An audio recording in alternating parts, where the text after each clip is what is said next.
up in the church. I went to a Christian school from the time I was in kindergarten to senior year.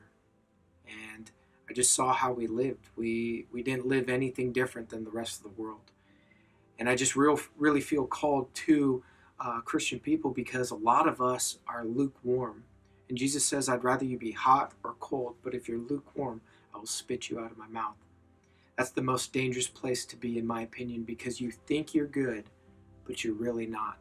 I went into the Marine Corps 2 years after I got out of high school, and I spent 8 years in there.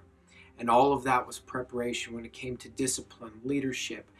The last 2 years that I was in, I was a recruiter. And the things that I was taught were so important because it helped me to understand how to bring out inner qualities in people and help them see things that they never saw in themselves.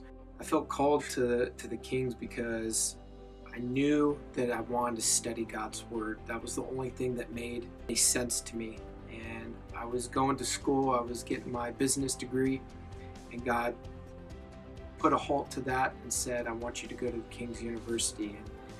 And we ended up coming out here and visiting, and God made it very clear that this is where we were supposed to be.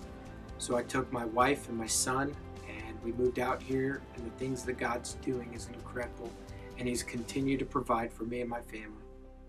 Called to truth, called to the Kings.